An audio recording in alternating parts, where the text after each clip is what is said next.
დილამშვიდობისა. ეს საქართველოს პირველი არხია, თქვენ უყურებთ გადაცემას პირადი ექიმი მარი მალაზონია ჟესტურ ენაზე თარგმანით. ჩვენ ადამიანზე ვსაუბრობთ და ეს ძალიან კარგად იცით, რადგან ადამიანია ყველაზე მნიშვნელოვანი ღირებულება ნებისმიერ საზოგადოებაში.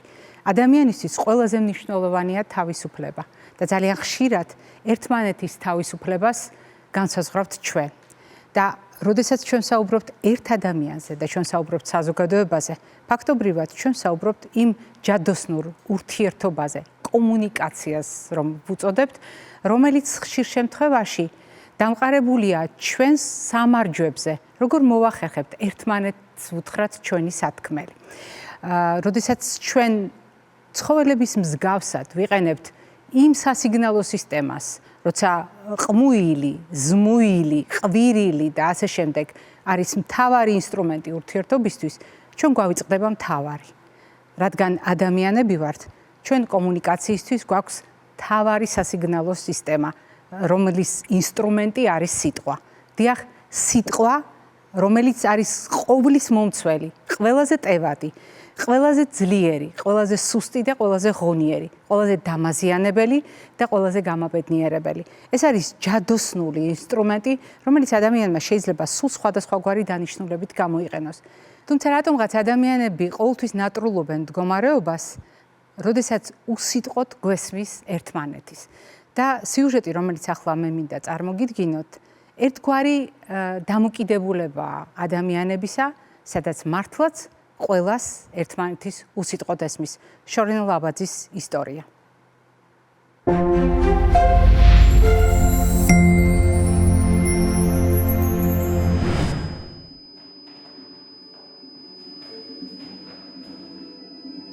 სოფლიოში არის სამი ანსამბლი. ყრუთა სმენა დაქვეითებულების და ერთ-ერთი არის ლილე.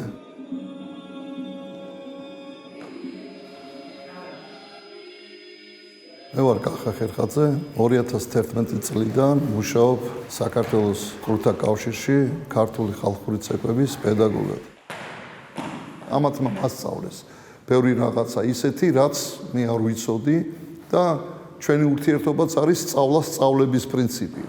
მეუბნები მე ცეკვას გასავლით, თქვენ ჟესტი მასავლით, ხშირად ხუმრობენ ხოლმე ჩემთან რა მე გადავებიან. რაღაცა რო არ ვიცი, თქვათ იმას სხვანაირად მეუბნებიან. და მეც ეგრე მაგას ვეღადავები ხოლმე ხანდახან. ძალიან ბევრ რაღაცას ვსაუბრობ. თუნდაც ფსიქოლოგიას, მე ურთიერთობას. აი ჩვენ ვართ როგორც ერთი დიდი ოჯახი. აღქმა აქვთ, დაჭერა აქვთ, თვალის სხვა, ჩათვალე რომ ფოტომეხსიერება აქვს. ჩემი სახის გამომეტყველება იციან. კონცერტზე აი რომ დაუდგები წინ და დირიჟორობ, მიყურებს და იცის სად იჩქარა, მე აღარ ხელებით იმას აღარ ვაკეთებ უკვე. გაჩერდი ნელა, ეს ჩქარა. ორი როცა ყავს, ერთი მე მიყურებს. შეტრიალდება ის სულ კონტაქტი აქვს ჩემთან.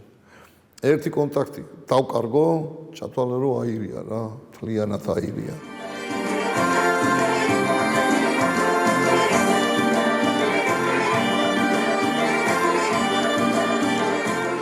ახლა თვალში გვეხმარება, რადგან მუსიკის რიტმს ვერ ავყვებით. გარდა ტექნიკური მხარისა, ჩვენსა და ქორეოგრაფ შორის მნიშვნელოვანი ემოციური ბმაა. მისგან ჟესტური ენა და მიმიკები აღარცაა საჭირო. თვალებში შეხედვა საკმარისია. უკვე ვიცი რას მანიშნებს. ჩვენსა და კახა შორის არანაირი სახის ბარიერი არ არსებობს. იატაკი თუ არის ხის და მთლიანი ზოლები არის, მაშინ ტალღობრივად მიყვება ეს ბასი. იღებენ ბგერით, ანუ ტალღით იღებენ აი ამ დარტყმას.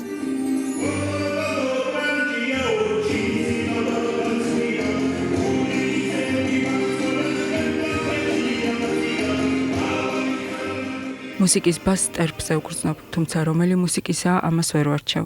ვიბრაციას მთლიან სხეულზე ვგრძნობ. განსაკუთრებით მომწონს ყაზბეგური. ჩემთვის გამორჩეულად მამაკაცური ხასიათის ცეკვაა.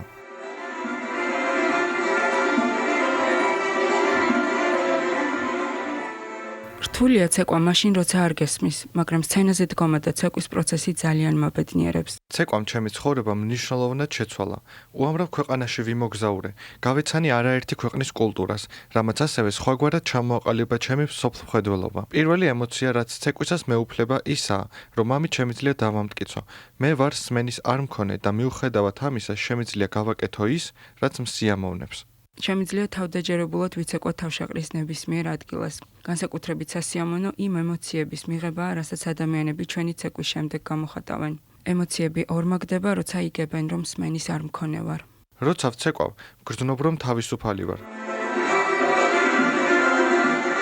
ეს არის უკვე მე-6 თაობა აღზარდეთ. ეს ხენი არიან ხალხის სხვა შესაძლებლობის განვითარებით და მინდა რომ მომავალში კიდევ ამ ანსამბლმა იფუნქციონიროს. ცეკვა ჩემთვის კომუნიკაციის მნიშვნელოვანი საშუალებაა. მე რომ არ მეცეკვა და ამის შედეგად ასეთი სოციალური არ ყოფილიყავი, ახლა ჩემი ემოციები და დამოკიდებულებები სულ სხვაგვარი იქნებოდა. ჩვენ ადამიანებს გავაგებინეთ, რომ სმენის არ მქონეებს ბევრი უნარი აქვთ. სიამაყით ვამბობ, რომ მე ვარ ნინო და თამამად შემიძლია ცეკვა მიუხედავად იმისა, რომ არ მესმის.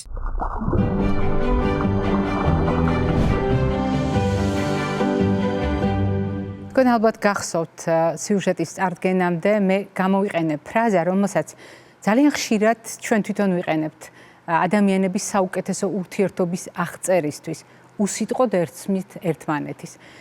დღევანდელი ჩვენი გადაცემის სტუმრები არიან ერთი მხრივ სიუჟეტიდან ამოცნობილი ადამიანები და მეორე მხრივ ადამიანები, რომლებმაც მოახერხეს უსიტყვოდ გაეგოთ იმ ადამიანებისთვის, ვისაც არ შეუძლიათ სიტყვების გამოყენება იმ დანიშნულებით და იმ შესაძლებლობით, როგორცაც ამას ვაკეთებთ ჩვენ და რაც მთავარია, როდესაც ჩვენ ვლაპარაკობთ ურთიერთმხარდაჭერაზე, ურთიერთთანადგომაზე, განა სხვა რამეა ადამიანი, ვიდრე სხვა ადამიანის განცდის, ტკივილის, სიხარულის გაზიარება და ჩვენი სტუმრები არიან მამაშვილი ხერხაძეები, ბატონი კახა და ბატონი ლაშა. დილამშვიდობისა ბატონებო. მოგესალმებით. თქვენი სტუმრობა ძალიან სასიამოვნოა ჩემთვის და განსაკუთრებული მადლიერება და სიამაყე მაქვს ამ მომენტში, იმიტომ რომ ზუსტად ვიცი, რას აკეთებთ თქვენ, რამდენად მნიშვნელოვანია ის, რასაც თქვენ აკეთებთ და რამდენად მნიშვნელოვნად ცვლის სხვა ადამიანების ცხოვრებას თქვენი ყოველდღიური საქმიანობა. მოდით დავიწყებ იქიდან, რაც შეიძლება უცნაურად მოგეჩვენოთ, კითხვათ, მაგრამ გასაგებია, მათი ცხოვრება შეიცვალა თქვენი დამსახურებით. მათ როგორ შეცვალეს თქვენი ცხოვრება? ბატონო კახა. კი.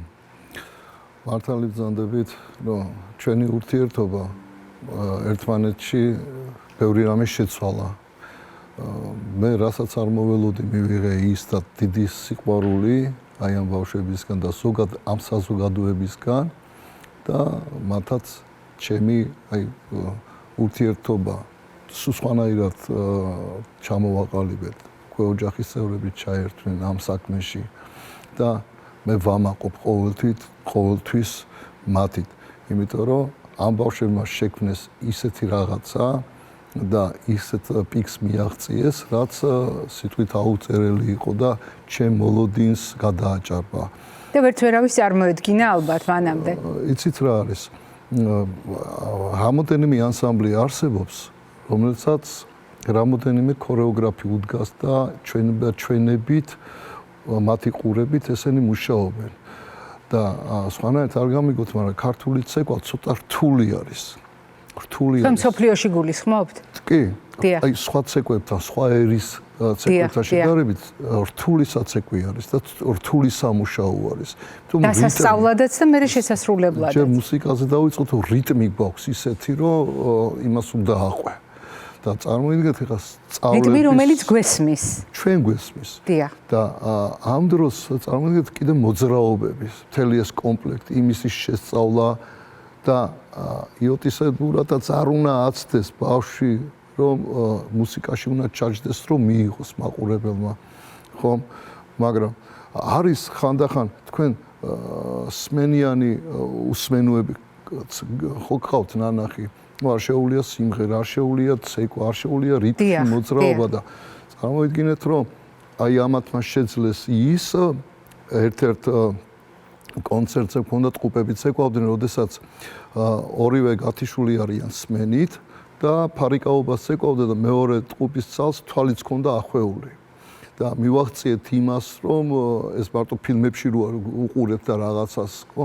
ეს რეალობაში მოხდა ესეთი რაღაცა, რომ არც ერთხელ არ დაუჭირიათ ერთმანეთი, ხმალი არ ჩაურტყიათ და ზუსტად იმ რიტმში მოძრაობენ და მუშაობენ, რაც საჭირო იყო დამახასიათებელი იმ ცეკვისთვის. როდესაც დედა და მამა შვილს მარტივი არითმეტიკული ამოცანის ამოხსნას ასწავლის, ზოგჯერ შეიძლება მოთმინება არ ეყოს მშობელს და ჩათვალოს, რომ რა უნდა ამ მაგალითის ამოხსნას. იქ სადაც ჩვენ ბევრჯერ გვჭირდება რაღაცის გამეორება, ძალიან ხშირად ადამიანებს არ ყოფნით ძალა და მოთმინება, რომ ჯიუტად დაუბრუნდნენ ერთსა და იმავეს. თქვენ რა გეხმარებათ იმაში, რომ ძალიან ბევრჯერ გაიმეოროთ და რაც თავია იპოვოთ ახალი ხერხები იმისთვის, რომ ამ ადამიანებს დაეხმაროთ. რა არის ის საიდუმლო, რაც სწორედ სმენა დაქვეითებული და სმენის არ მქონე ადამიანებთან ურთიერთობაში არის გადამწყვეტი. თავარი რა უნდა ვიცოდეთ, იცით რატომ არის ეს მნიშვნელოვანი? იმიტომ რომ თქვენ ახლა ამ კითხვას უპასუხებთ და საზოგადოებისთვის იქნება ეს გასათვალისწინებელი. არა მხოლოდ ცეკვის პროცესში, არამედ ზოგადად, იმიტომ რომ ჩვენ ერთი მთლიანი საზოგადოება ვართ, ერთი ოჯახი ვართ და ვალდებულები კი არ ვართ. ჩვენ ადამიანურად უბრალოდ ვერ ვიცხოვრებთ და ადამიანურად საზოგადოებად ვერ შევდგებით, თუ ასეთი ურთიერთგაგება არ ვიპოვეთ. თქვენ როგორ ახერხებთ ამას? რა უნდა ვიცოდეთ ჩვენ საზოგადოება? იცით, პირველ რიგში უნდა ვიცოდეთ ის, რომ ესენი არიან ჩვეულებრივი ადამიანები, სრულყოფილი მოქალაქეები. ამ რამოდენიმე წლის წინ უფრო მეტად დააფასეს საკუთარი თავი და საზოგადოებამაც დააფასეს როგორც არიან მართლა ნიჭიერი ადამიანები. უბრალოდ ერთ-ერთი პრობლემა რაც ქონათ, ეს არის ალბათ კომუნიკაციის პრობლემა, რომ ადამიანები ვერ ესაუბრებოდნენ და ჟესტური საუბარი არ იცოდნენ. ისე როგორც შეიძლება სხვა პრობლემა ჰქონდეს. ამაზე მიანიშნებთ თქვენ? დიახ. თვითონ ყოველი რეპეტიცია იმდენად საინტერესო არის, იმიტომ რომ არიან ზედმეტად ემოციური ადამიანები და ცეკვა რა არის, ხომ? ემოცია არის. და იმდენად გადმოცემენ ამ ემოციას და ყოველი რეპეტიცია იმდენად საინტერესო არის ყოველი დღე, როგორც სიყვარული, ხო?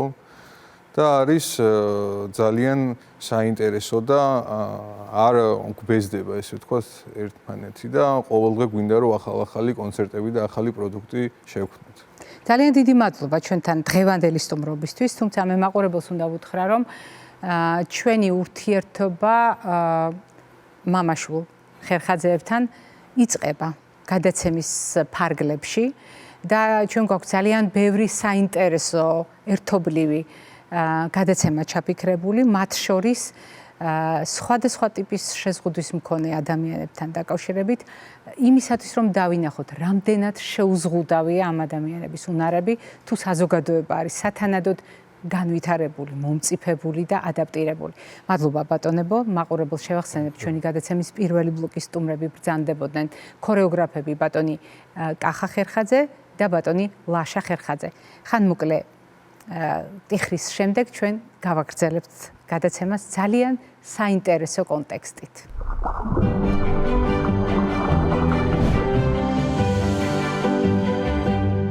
ძალიან ხშირად ადამიანები არც კი ვაკვირდებით, უნებურად რომ წარმოგწდება სიტყვა, ან უпростоრად სიტყვათა შეთანხმება არ შემიძლია. და ამას ხშირად ვიმეორებთ სხვადასხვა სიტუაციაში, სხვადასხვა მდგომარეობასთან მიმართებაში, სხვადასხვა ასაკში, სხვადასხვა ადამიანთან საუბრისას. და ამას ვაკეთებთ ისე, რომ არც კი ვუფიქრდებით, რას გულისხმობს არ შემიძლია. ჩვენ გადავწყვეტეთ ცოტა უფრო განსხვავებულად დავინახოთ სიტყვათა შეთანხმება არ შემიძლია და ამის შესახებ რასაკვირველია დავეკითხებით ჭკუას პროფესიონალს, ჩვენი გადაცემის სტუმარია, ჩვენი გადაცემის მეგობარი, ბავშვთა და მოზარდთა ფსიქოლოგი ქალბატონი ნინო გოგიჩაძე. ნინიკო, გამარჯობათ. მოგესალმებით ქალბატონო. და არ შემიძლია. რა არის ეს? ხშირად მოვისმენთ, ხშირად ვიტყვით ჩვენ თავად. როგორც ყოფითი ფრაზა არის, რაღაცები არ შეგვიძლია და ვამბობთ ამას იმისთვის, რომ ჩვენი თავი ვანუგეშოთ, სხვა ვანუგეშოთ, უთხრათ, რომ არ შეუძლია.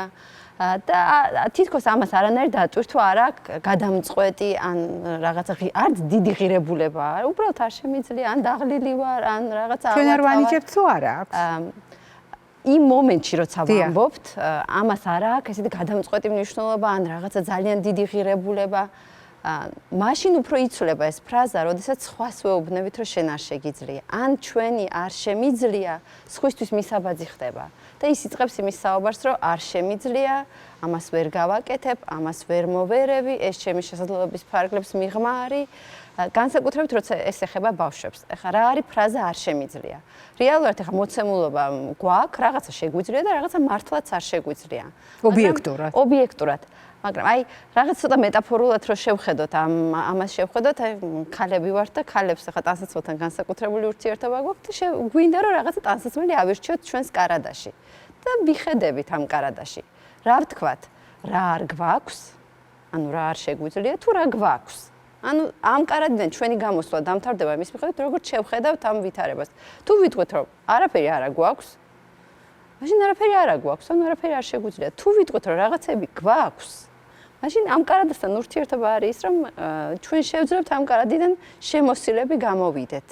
ეხლა რატომ არის მნიშვნელოვანი, რომ ამას ცოტა ესე შევხედოთ, ცოტა მექანიკურად შევხედოთ, იმიტომ რომ ის წინადადებები, ის ფრაზები, რომელიც უკავშირდება ჩვენს შესაძლებლობებს, გვიყალიბებს მოლოდინებს. მოლოდინები რა არის? მოლოდინები არის ლიმიტები, ან ჩარჩოები, ან პირიქით შესაძლებლობები, ხო? სწრაფვის შესაძლებლობა, რისკენ მივისწრაფით? შესაძლებლობის გაფართოებისკენ? თუ შესაძლებლობის შევიწროებისკენ? ფრაზა როცა ვამბობთ არ შემიძლია, რას უშვება შესაძლებლობას, რას უშვება სწრაფებს, ავიწროვებს. ანუ როცა ჩვენ შემოფარგლული ვართ, მაშინ სწრაფობით ძალიან პატარა გვაქვს და ვიცით რომ აი ეს არ შემიძლია თემა ძალიან არის დაკავშირებული, ძალიან ბევრი ექსპერიმენტი არის იმ გამოცდილებასთან, რომელსაც ადამიანს მიღებული აქვს და თუ მას სულ შემზღუდავი გამოცდილება აქვს და ძალიან ცნობილი მაგალითია დაბმული სპილოს მაგალითი, რომელსაც აბავენ და რამდენიმე კვირა აჩერებენ ესეთ საბელში, დაბმულ თოქზე დაბმულ მდგომარეობაში და საბელიდან აშვების შემდეგ სპილო აღარ მიდის იმ მანძილზე შორს, რა მანძილიც იყო მისი თოქი. აი ზუსტად ეს არის რომ სპილოს დაშვება აღარ აქვს იმისა, თუ რა შეუძლია, მიუხედავად იმისა, რომ მაშინ მას ეს შეუძლია. ეხლა სად მივყევართ ამას? ანუ ეს წარმოდგენები, ის ფრაზები, რომელსაც ჩვენ ვისმენთ, გვინდა არ გვინდა აისახება ჩვენზე. როგორ აისახება? ანუ თუ უყურებთ ჩვენი პიროვნების განვითარებას, როგორც თვითობის ჩამოყალიბებას, თვითობას აქვს, ანუ ჩვენი წარმოდგენები, ჩვენი თავის შესახებ, ჩვენი რწმენები, ჩვენი თავის შესახებ. ეხლა რაც უფრო მოქნილია ეს ჩვენი რწმენები, ჩვენი თავის შესახებ, მით უფრო მეტი სწრაფვა გვაქვს, მით უფრო მეტი რამის მიღწევის შესაძლებლობას ვაძლევთ ჩვენ თავს. მაგრამ ეხლა ამ დროს რა აი ორი ესეთი განსხვავებული მდგომარეობა რა ავიღოთ. ადამიანი, რომელიც ამბობს სულ არ შემიძლია და ადამიანი, რომელიც ამბობს რომ სულ შემიძლია. არც ერთი არ არის სწორი, ხო? ანუ ორივე კიდურა ფორმა. ორივე არის ასე ბოლომდე არ არის რეალისტური. არ ასახავს იმ მოცემულობას, რაც გვაქვს. რა თქმა უნდა, ყველაფერი არ შემიძლია და რა თქმა უნდა, არის რაღაცები, რაც შემიძლია. აი ეს მოქნილობა და რეალური ასახვა იმისი, რაც შეგვიძლია. ხშირად არის, რომ თქვათ, აი ბავშვები ხვდებიან ესეთ გარემოში, როდესაც ფსიქიკური ჯანმრთელობის პრობლემების მქონე ადამიანები არიან მათ გარშემო და თუ წარმოვიდგენთ აი ბავშვის რეალობას და ეს პოსტნატალური დეპრესია ამის მაგალითია, როდესაც დედას არ შეუძლია და მართლაც არ შეუძლია. ანუ ეს შობიარობის შემდგომ დედას აქვს ესეთი მდგომარეობა, რომელსაც ასე არც ემოციური, არც ფიზიკური ენერგია არ აქვს ბავშვზე ზრუნვის. თითქოს მას ფრაზა არ ესმის, არ შემიძლია და არ შეგიძლია ეს ფრაზა არ ესმის, მაგრამ აი ეს ემოციური მდგომარეობა არ შეძლების ბავშვს გადაეცემა და ახალშობილს გადაეცემა, რომელიც აი ამ ადამიანის ზრუნვის ობიექტია და რას ვხედავთ, თუ ამ ბავშვს ვინმე არ დაეხმარა, მისი განვითარება საფრთხის ქვეშ დგება. ან აი ეს შემომფარგლელი განცდები, რომელიც დედას თავის თავზე აქვს, ბავშვის მიმართ თითქოს არ არის გადაცემული ეს ფრაზები, ბავშვს ახდენს ის გავლენას, რომ შეიძლება თავის ტვინი არ განვითარდეს, სათანადოდ არ განვითარდეს, ბავშვი ზომაში სათანადოდ არ გაიზარდოს, იმიტომ რომ არ აქვს აი ეს შემომფარგლელი მდგომარეობა აქვს მის მზრუნველს. ანუ თქვენ ხშირად საუბრობთ თქვენ გადაცემაში, კომუნიკაცია ძალიან მნიშვნელოვანია, რომ ადამიანები ერთმანეთის მნიშვნელოვანი ვართ და აი რომ შევხედოთ, როგორი არის ჯანმრთელი ტვინი. ჯანმრთელი ტვინი არის ცნობის მოყვარე. რა თუ ვიტყვით რომ გონიერი არსებები ტვინით ვართ გონიერები ერთის მხრივ ცნობის მოყარე მეორეს მხრივ გაბედული ხო როდესაც ეს ცნობის მოყარე და გაბედული ტვინი ჩარჩოშია აღარ რჩება ცნობის მოყარეობას და არ შეუძლია ხო გასაქანი აღარ აქვს არც ცნობის მოყარეობას და არც გამბედაობას მაგრამ მეორეს მხრივ ვიღაცა თუ უკიდეგანოდ გაბედულია რას იღებს ანუ შემიძლია და რითი მთავრდება ეს მე მიდის უკვე სარისკო ქცევამდე უკვე აღარ არის იქ საზღვარი იმისა რაც არ შემიძლია და აღარ არის უსაფრთხო ქცევები ან ჩვენ რაც გვჭირდება და ზღვარი როდესაც აუცილებლად მივა იქ სადაც არ შეუძლია მართლა ობიექტურად არ შეუძლია და არ აღიარებს რომ არ შეუძლია ეხა აი ეს არ შეუძლია არ შეგიძლია არ შემიძლია თვითცნობიერი ამ შემიძლია არ შეგიძლიასთან დაკავშირებით სად მივყევართ ამას თუ გვყავს ამ კრძალული მშობელი რომელიც სულ გეუბნება რომ არ შეგიძლია და ამას ვერ გააკეთებ სად მიდის ეს მიდის ან დეპრესიულ მდგომარეობაში სადაც უსუსურობის განცდა აქვს ან ჯანყში აჯანყებაში რომ ვამტკიცო რომ მე შემიძლია და შენ ცდები კი ბატონო და აი ვიღებთ ამ ისევ ასე ვთქვათ ფსიქიკური ჯანმრთელობის პრობლემებს რომელიც ორივე კიდურა მდგომარეობა არის ან გულჩათხრობილი ადამიანი ან ადამიანი რომელიც სულ ვიღაცას რაღაცას უმტკიცებს რომ ეს შეუძლია და ეს უკვე შორდება მე ვთქვათ გადადის უტიფრობაში გადადის აგრესიულ ქცევაში და მე ეს კავშირი ირღვევა, იმიტომ რომ ის ადამიანი, რომელიც ჩვენ გვკარნახობს, ვინ ვართ, და აი როცა ვამბობთ რომ თვითობის ჩამოყალიბება, პიროვნების ჩამოყალიბება, ეს არის იმ გარემოდან, რომელშიც ჩვენ ვარსებობთ და ადამიანის პიროვნება და თვითობა არის უფრო სოციოკულტურული მოცემულობა, ვიდრე მარტო მე რას ვფიქრობ ჩემ თავზე. ეს არის ის გარემო რასაც ფიქრობს თავის თავზე, რას ელოდება თავისგან გარემოც და შესაბამისად ჩემგანაც. ანუ თუ ყველა ამბობს რომ არ შემიძლია, რა თქმა უნდა, არ არის ესეთი მდგომარეობა. როგორი უკავშირი აქვს ამ გარემოს ერთმანეთისგან? რას მოელოდება ერთმანეთისგან? ანუ თუ ვიფიქრე რომ არ შემიძლია. ანუ არც ვცადე.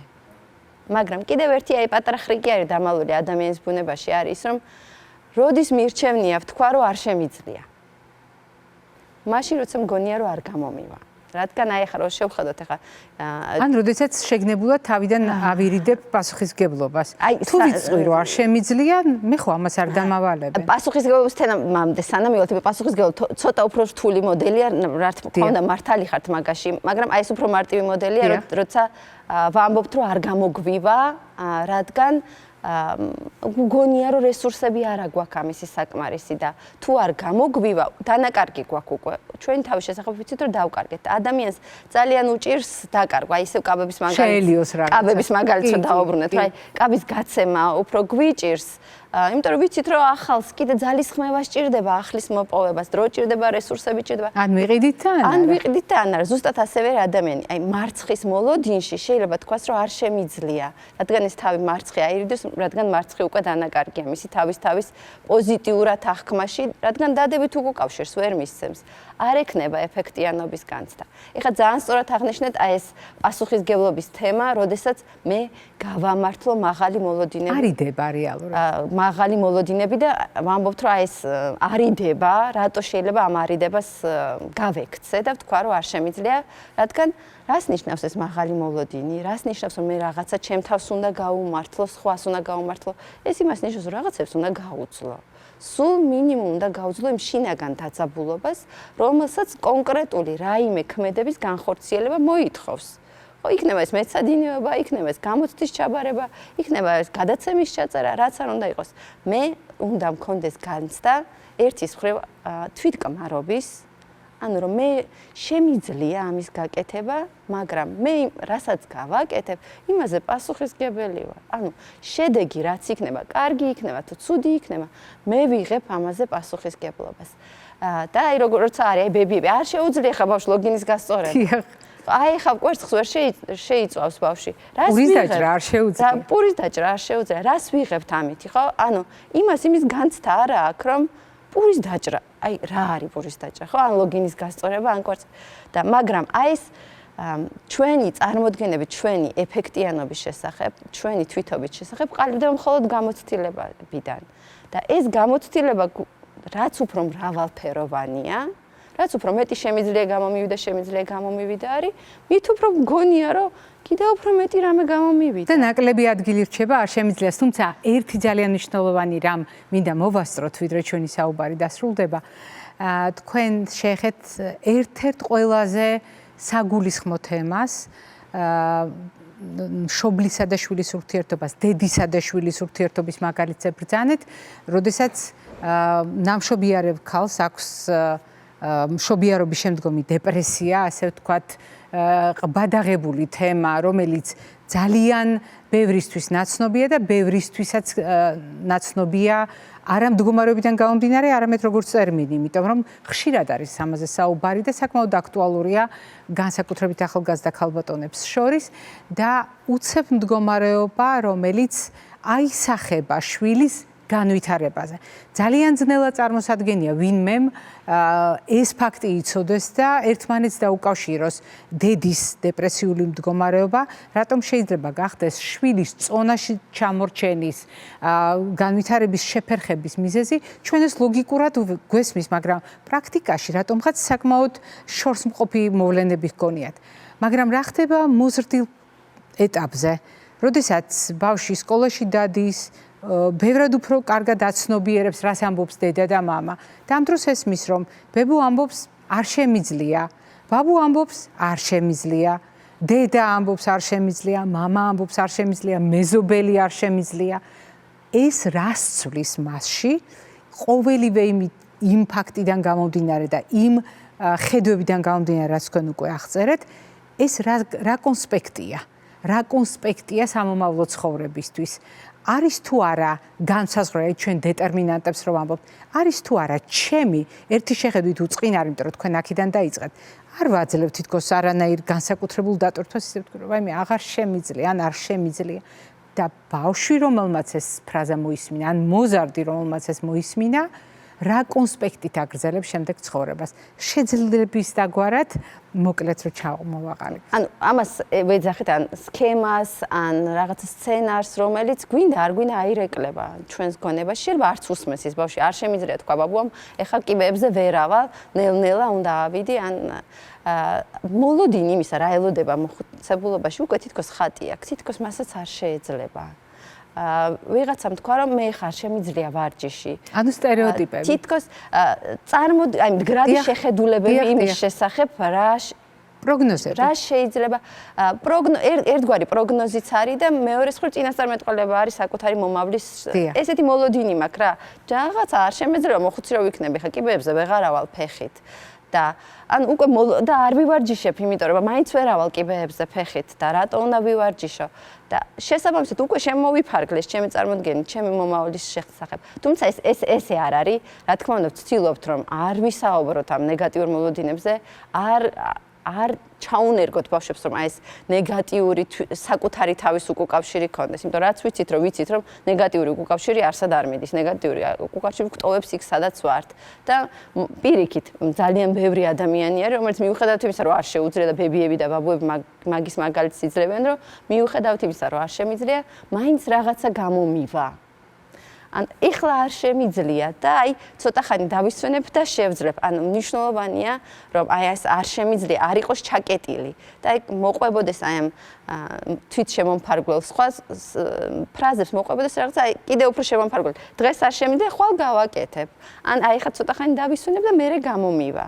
ხო, ანუ ეხა მაგალითი არ გამომდის და რეალურად შეიძლება იმ მომენტში არ გამომდიოდეს ეს მაგალითი. და მჭირდება რომ წყალი დავლიო, გადავერთო და ამოსუნთქვის შემდეგ მოვიდე და გამომივიდეს რა. ანუ აი ხანდახან რეალურად რაღაცები არ შეგვიძლია და გვინდა რომ რეალობა დავინახოთ მხოლოდ იმ მომენტის გადმოსახედიდან და ამ რეალობას არ მივცეთ გავლენის შესაძლებლობა რომ დეტერმინანტი გახდეს ჩვენი საკუთარი თავის აღქმისა რომ ბევრი რამე არ შეგვიძლია და პირიქით რაღაცები არ შეგვიძლია და ეს რეალობასთან კავშირის შესაძლებლობად ვაქციოთ. ძალიან დიდი მადლობა ნინიკო, ჩვენთან რამდენი წელია მეგობრობთ და დღევანდელი სტუმრობისთვის და მე უნდა გავამხილო, რატო დავგეგმე სწორედ ამ კონტექსტში საუბარი. როდესაც ჩვენი მაყურებელი პირველი წუთებიდან ადევნებდა თვალყურს დღევანდელ გადაცემას, მიხვდებოდა რამდენად ხშირად მოუწიათ სიუჟეტის გმირებს, დღევანდელი გადაცემის პირველი ბლოკის სტუმრებს გადაელახათ არ შემიძლია. იქ სადაც უსიტყვოდ უნდა გაუგონ ადამიანებმა ერთმანეთს. ამიტომ, როდესაც ჩვეულებრივ ბანალურ სიტუაციაში ძალიან ადვილად ვიტყვით ხოლმე ამ სიტყვებს არ შემიძლია, ალბათ ღირს დაფიქრება იმაზე, რომ მართლაც არიან ჩვენს გვერდით ადამიანები, რომელთაც ობიექტური მიზეზების გამო არ შეუძლიათ და ძალიან დიდია ჩვენი პასუხისმგებლობა, როცა ჩვენ შეგვიძლია და ჩვენ ის რაც შეგვიძლია, აუცილებლად უნდა გავაკეთოთ. და ძალიან დიდი მადლობა, რომ თქვენ აი ამ სიტყვათა შეთანხმების ძალიან საინტერესო წახნაგები დაგვანახეთ. მაყურებელ შევახსენებთ დღევანდელი ჩვენი გადაცემის სტუმარი გახდეთ ბავშვთა და მოზარდთა ფსიქოლოგი ქალბატონი ნინო გოგიჩაძე. მე არ გემშვიდობებით, მოკლე ხრის შემდეგ კვებითი შუქნიშანი გველოდება.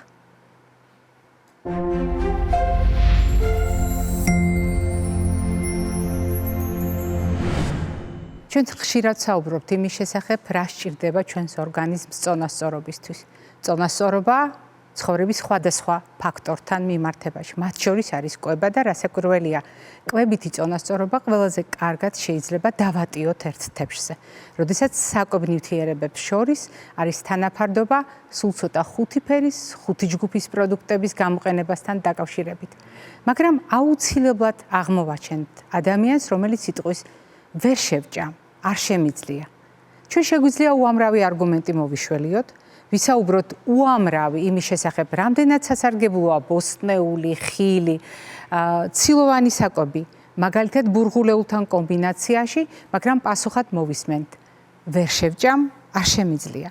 არის თუ არა ეს მდგომარეობა საყურადღებო და უნდა გავითვალისწინოთ თუ არა რამდენიმე წახნაგი იმისთვის, რომ ამ კითხვებს ვუპასუხოთ, კითხვებს, რომელიც ჩნდება მაშინ, როდესაც ჩვენ საუბრობთ ადამიანის მდგომარეობაზე არ შემიძლია კვებასთან მიმართებაში. დიახ, შეიძლება იყოს ასეთი მდგომარეობა, როდესაც ადამიანი ამ კრძალავ ქცევას მიმართავს.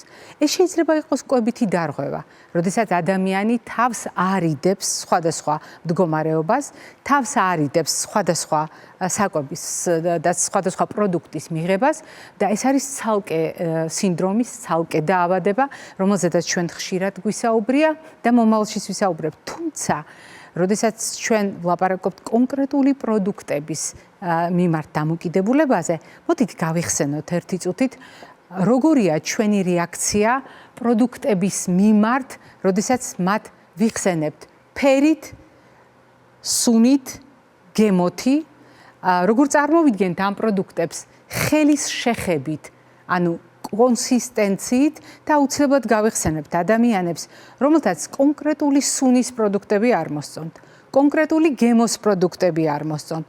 მაგალითად, არ მოსწონთ ადამიანებს ჟელესმაგვარი პროდუქტები, რატომ?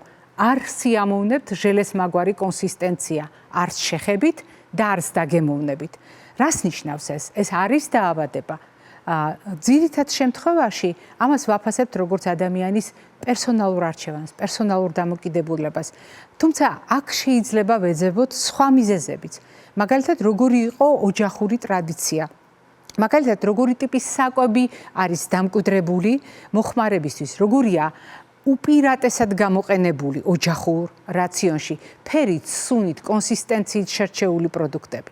მაგალითად, როგორია ჩვენი ეთნოკულტუროლოგიური თავისებურება. უამრავ ტრადიციას გავიხსენებთ, თქვენ ახლა მე მისმენთ და ალბათ უამრავი ტრადიცია გაგახსენდებათ, როდესაც ადამიანები კონკრეტული ჯგუფის პროდუქტებს ან კონკრეტულ საკვებს არ მიირთმევენ, რატომ? იმიტომ რომ არ შეუძლიათ, არ შემიძლია იტყვის ვერ შევჭამ. არ შემიძლია. მაგრამ არის ერთი განსაკუთრებული მდგომარეობა, როდესაც ჩვენ აუცილებლად უნდა გავითვალისწინოთ ელემენტარული ხრიკები, როგორ შეგვიძლია გავაქარწყლოთ ადამიანის ამგვარი ნეგატიური დამოკიდებულება. მაგალითად, თუ ჩვენ გვეუბნებიან, რომ იცი რა, წყალი არ მიყვარს, ვერ დავლევ, არ შემიძლია და თუ დეტალურად ჩავეკითხებით, აღმოვაჩენთ, რომ უსუნოა, უგემურია, არაფერი განსაკუთრებული მახასიათებელი არ აქვს. სად არის გამოსავალი? აღმოჩნდა, რომ არსებობს გამოსავალი, თუ მაგალითად ჩვეულებრივ მტკნარ წყალში ჩვენ ჩავაჭრით ხილს, შეიძლება ხილი იყოს არომატული, ხილი შეძენს გარკვეულ ფერსად, სურნელსაც და ასეთ შემთხვევაში ასეთი დანამატით წყალი ბევრად უფრო სასურველი შეიძლება აღმოჩნდეს თვით იმ ადამიანისთვის, რომელიც მანამდე ამბობდა, რომ არ შემიძლია ვერ დავლე. კიდევ ერთი ძალიან მნიშვნელოვანი გარემოება. მე დღეს როგორც გითხარით, საგანგებოდ არ გესაუბრებით იმ მდგომარეობაზე, როდესაც ადამიანი შემზღუდავად უარს ამბობს კონკრეტულ პროდუქტებზე, თავიდან ირიდებს ამ პროდუქტების გამოყენებას, იმიტომ რომ აქვს კონკრეტული ქცევითი დარღვევა და არის დაავადება. ჩვენ ამაზე საგანგებოდ ცალკე ვისაუბრებთ, მაგრამ გთხოვთ რომ მიაქციოთ ყურადღება. თუ ბავშვი რაღაც მიზეზით ამბობს ვერ შევჭამ, არ შემიძლია, თუ მოხუცი თქვენს ოჯახში ხშირად იმეორებს სხვადასხვა პროდუქტთან მიმართებაში, ვერ შევჭამ, არ შემიძლია. არ დატოვოთ ეს ფრაზები უყურადღებოდ. თუ ახლნავშობიარევი ქალი ამბობს ვერ შევჭამ, არ შემიძლია. ლაქტაციის ფაზაში მყოფი ქალბატონი ამბობს ვერ შევჭამ, არ შემიძლია. ორსული ამბობს ვერ შევჭამ, არ შემიძლია. ყველა შემთხვევაში უნდა მოვძებნოთ მიზეზი და პირველ რიგში მოვძებნოთ სამედიცინო მიზეზი. რატომ? იმიტომ რომ არის სხვადასხვა სამედიცინო პრობლემა, როდესაც სამწუხაროდ ადამიანებს შეიძლება ჰქონდეთ სამედიცინო დაბრკოლება, რეალური დაბრკოლება, ანუ ჯანმრთელობასთან დაკავშირებული პრობლემა, რომელიც არ აძლევს საშუალებას ესა თუ ის პროდუქტი მიირთვას. ასეთ მდგომარეობებს სჭირდება პროფესიული შეფასება. ასეთ მდგომარეობებს სჭირდება საგანგებო გამოკვლევა. ამიტომ კიდევ ერთხელ გავიმეორებ, ყველა იმ ადამიანს, ვისაც აქვს ვალდებულება მოусმინოს ოჯახის წევრებს და ჩვენ ასეთი ვალდებულება გვაქვს თითოეულ ჩვენგანს. ჩვენ გვაქვს სურვილი მოусმინოთ ერთმანეთს და ჩვენ გვაქვს აუცილებლობა მოусმინოთ ერთმანეთს. ასეთ შემთხვევაში დავაკვირდეთ ბავშვის მიერ ნათქვამს ვერ შევჭამ, არ შემიძლია. მოხუცის მიერ ნათქვამს ვერ შევჭამ, არ შემიძლია და ყველა განსაკუთრებულ მდგომარეობაში მყოფ ადამიანს, რომელიც ამბობს ვერ შევჭამ, არ შემიძლია. აუცილებლად მოვძებნოთ მიზეზი, ხომ არ არის აქ სამედიცინო პრობლემა და მხოლოდ ამის შემდეგ დავაბრალოთ ყველაფერი მის ხასიათს, განწყობას და ნებისმიერ სხვა ფაქტორს, რომელზედაც მე უკვე გესაუბრეთ. დღეს ამით დაგემშვიდობებით, ხვალამდე ჯანმრთელობას და დღეგრძელობას გისურვებთ.